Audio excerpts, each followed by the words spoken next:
Yo, here we go.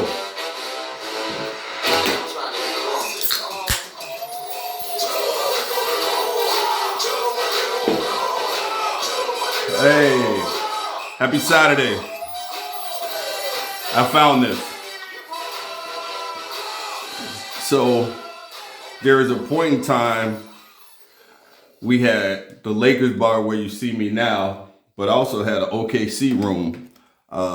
We had a Kevin Durant fan, OKC fans in the house. So this was years ago. So I actually had a room with a lot of OKC stuff in it. And I just came across this. So I thought I'd throw it on since we got a big game tonight. Tonight we got game 3, OKC. There we go. OKC versus Minnesota. It's going to be tough, but we'll talk about it in a minute. So, hey, welcome back. Another episode Saturday afternoon. You can get to this before your pregame, get your cocktail. Speaking of cocktails, today I'm determined. That's why I played a little Get Crunk. It's going to be summer and shy.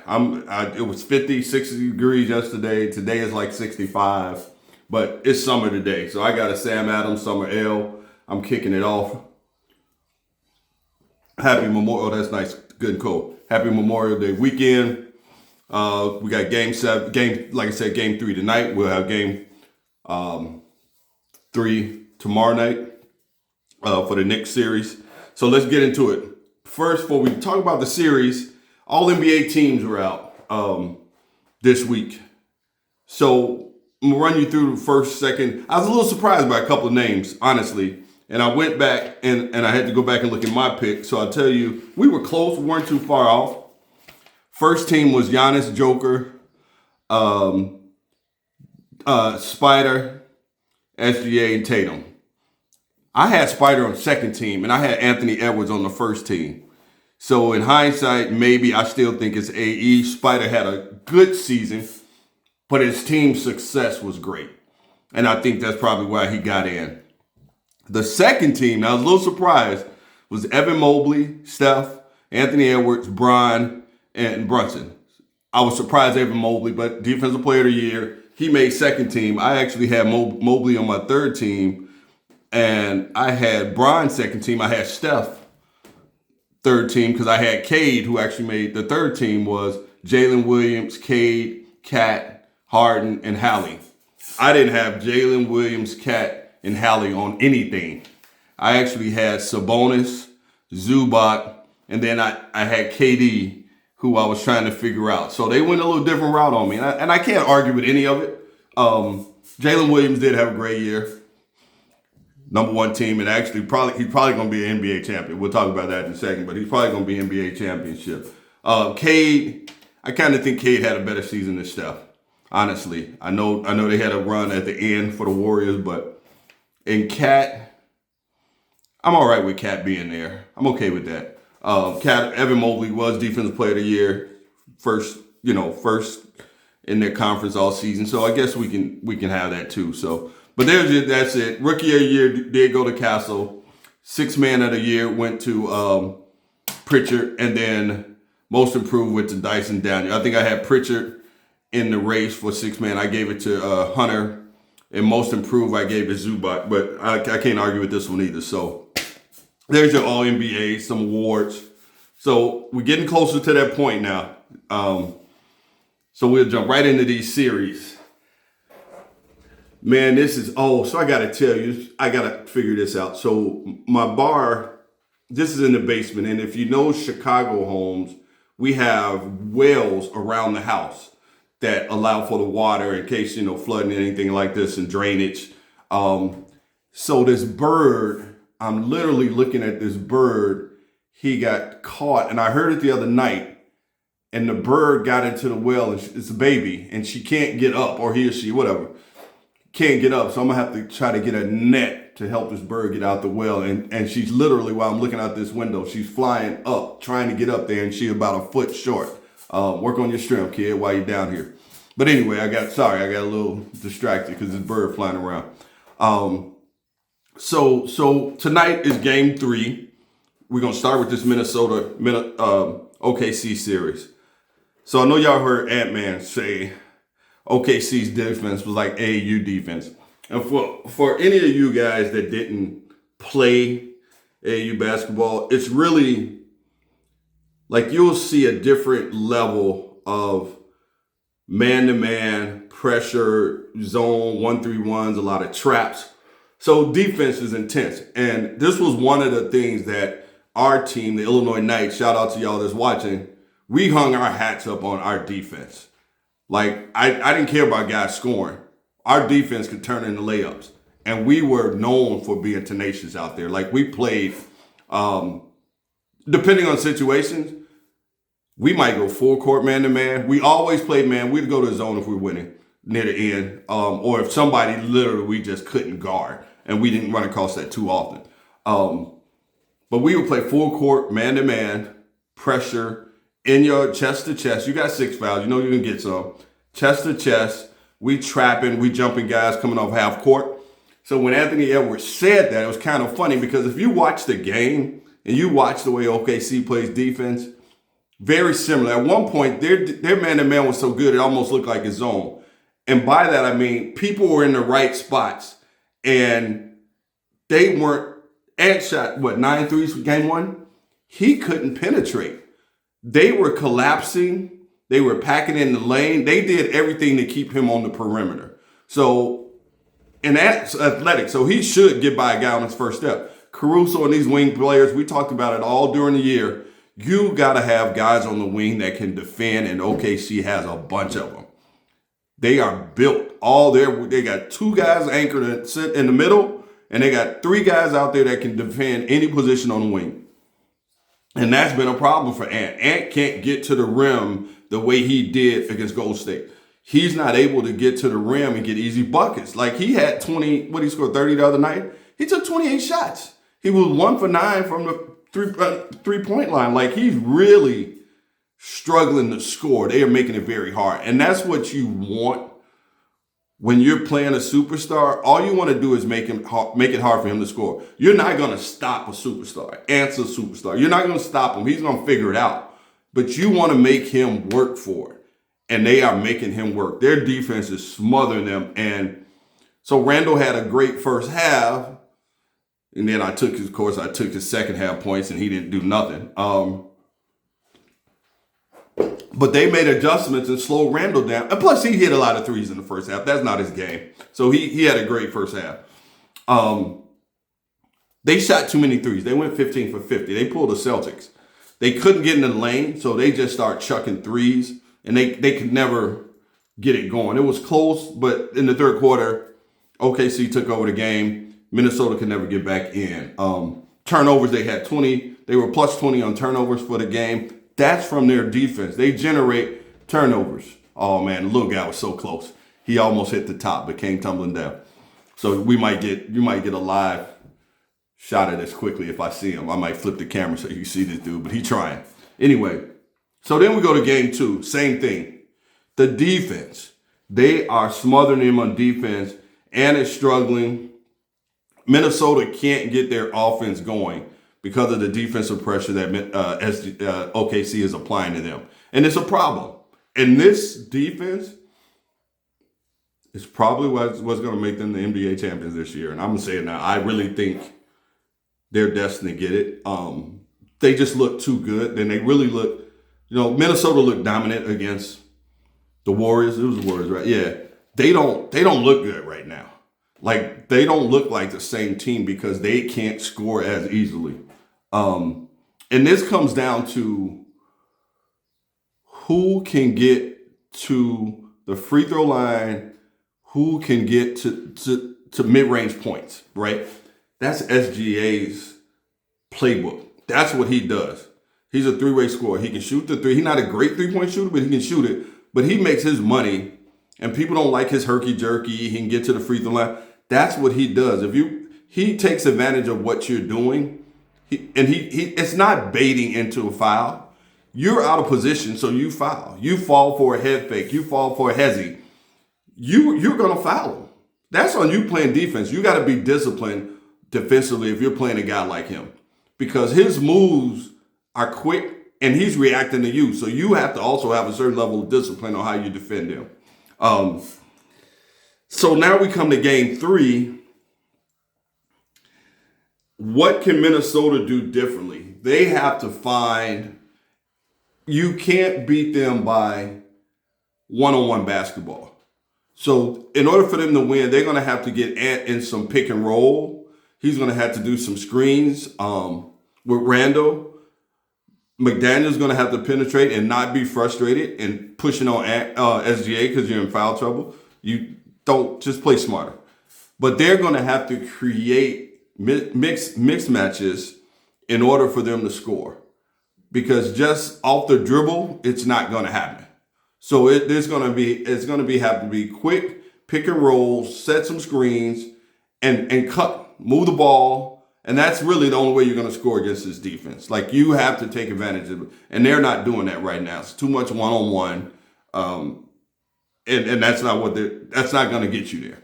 So then today, that's what they need to do. For OKC, stay true to yourself. They have not changed. Keep the defensive pressure up. Keep attacking these guys. And I really think if they steal this game 3 in Minnesota, it's probably over. Minnesota may get the game 4. But if they get this game tonight, it's over. OKC, they won't lose 3 of the next 4. It won't happen. So that's where I see this going. SGA is going to be consistent. He's going to give you another 30 piece. McDaniels, Jalen Williams had that one bad game. That's not going to happen again, man. He's here. He's since that game, he's been flowing. And then the other guys are stepping their game up too. You're going to get Chet. Hardenstein's been playing well, man. The floater, Chet's playing phenomenally well. It's going to be hard to beat. I don't think, Dort is just consistent. He made all defensive team. I think we talked about him. He sort of anchors that, man. So Dort, Williams, SGA, just going to be a problem tonight. So let's see. I'm going with OKC to win this game. And then I think Minnesota may squeak out game 4. But depending on how this one plays out, it'll be a close game. Ant will figure it out. He will get his points. Hopefully he can be a little more efficient, do it. But they're really going to need something. Randall didn't play well this last game. You really think about it, Randall hasn't played well since the first quarter of game 1. He needs to step it up. I need 20-25 from him. At least 6 to 10 from Mike Conley. And then McDaniels, he has to do it on both sides. So he's going to have to be the anchor for them defensively, him and Anthony Edwards. If they're going to make any kind of adjustments or change in this series. So let's see what happens. But I really think this is going to come down to OKC winning this for tonight. So now we go to the East. If you didn't see game 1, shout out to Damon Tavern, man. They had a great crowd for game 1.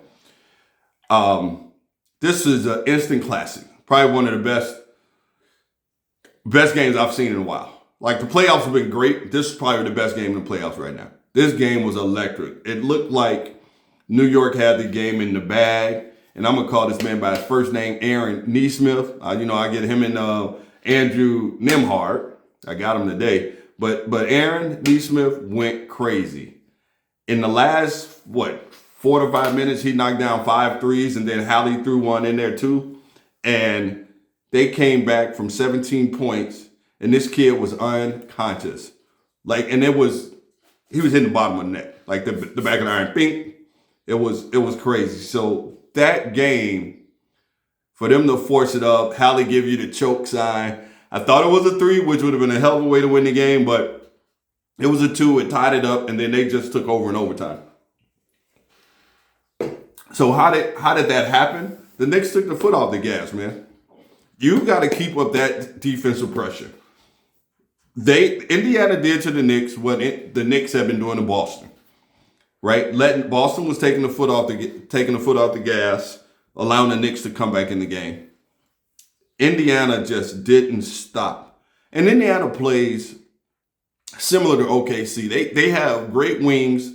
They play smothering defense, and I think eventually it got to the Knicks, and I'm not going to say they're tired. I'm not going to go there because they've been playing well. They weren't tired last series. They're not tired now. Brunson had 43 in that game. A quiet 43. Cat had 35. They did everything right to win. They just didn't close out the game. You got to close teams out. And that was Boston's problem. Boston did everything right. You just allowed the Knicks to hang around, and the Knicks came back and won. Well, guess what? The Knicks got a little dose of their own medicine. They didn't close out Indiana, and the Pacers just kept fighting. I thought, this being in the Garden, I thought for sure the Knicks were going to put it away, and the Knicks just didn't. They didn't. So then you go, all right, they got that one. You think game 2, we might see something different. We still in the Garden now. You got to remember this. Stephen A. Smith, he in L.A., he couldn't make it, but the Garden is full. Patrick Ewing, Larry Johnson, all the movie stars. Like, the fans are there. The Garden is electric. Hallie and company just quieted the set. But they're playing. And I really believe this series now, we'll get into game 2 before I tell you where we're going with this. OG and Mikal Bridges, they're playing okay, but they have to have more impact on the game. Like, they are not doing, like game 2, we're just jumping to game 2. Siakam had 39. I don't know where the hell that came from. He lit him up for 39 points. Holly had 14, 11, 8. Solid game. The rest of the guys, normal, 14, 15, 16. But it's not just their point production. It's the plays that they make defensively. They get the turnovers that lead to points. The Knicks aren't doing that. OG and Mikal Bridges are not leaving a imprint on this game from the defensive side. And they need to do that, and it's not happening. This game 2 was close. Again, Brunson had 36. Game was tied going into the 4th. The Knicks are just wanted more. They sat Cat down for a long time now. I don't know if they tired of Cat's defense. He chose to go with Mitchell Robinson for a little more defense. But you kind of need Cat's points. So I don't know. This game being the first home game in Indiana, I think we're going to see the same thing in this series we're going to see in the Minnesota series. Indiana's about to go up 3-0, and I think it's over. I think this series is done. I think Indiana is taking a lot out of New York. And they're playing like they wanted a lot. They wanted more. Hallie, hey, 3rd-team All-NBA. I don't know how you say the guy's overrated. He's showing you he's not. He's performing in these playoffs. He's probably one of the top players left in playoffs. He's performing. So how do they turn this around? I might start Mitchell Robinson. I might bench OG and bring him up one of those guys. Maybe that's a far stretch. But I might give Mitchell Robinson a start to get this defensive pressure up early. And I know it's reacting, but you're down 0-2. Something has to change in order for the Knicks to move to get this win. So that'll be tomorrow. We'll see what happens tomorrow. I know it's kind of short. We're near the end of the season. We only got a couple of series here, but we're gonna cover each and every one of them. So tonight, OKC. Now, I don't know what the spread is, but if y'all want to tip, just take the OKC money line and take the over. For tomorrow, take SGA points. If he got over 30, take it. Take Ant over only at 25. Don't take him at 30. Take him like at 25, 27. Right? There you go. And another guy, sleepers, take Chet Holmgren points over. If you can get like 12 or 14, Chet's going to cover for you. All right, so there's your tip, Leroy. For the next Indiana, oh, this buddy, he's so close. Indiana and the Knicks, take the over. Take the Pacers money line. They're at home. It's going to be a big basketball crowd. There's Indiana. Unlike the Knicks, they're gonna represent and they're gonna win the first game at home. They may lose the second one, but at that point it'll be 3-1. So this one might be over 2. All right, take Brunson points. Maybe take Hallie assists. Maybe get his assist around 7 or 8. He'll cover that. His points are iffy because he scores as needed. So I don't mess with his points. But take his assists. Take his assists. Take Miles Turner rebounds. 7. All right, y'all. That's it. Another great one. Again, I appreciate y'all. Enjoy these games tonight, tomorrow. Have a happy Memorial Day. Eat, drink, be merry with your friends and family. Have a great time, man. God bless y'all.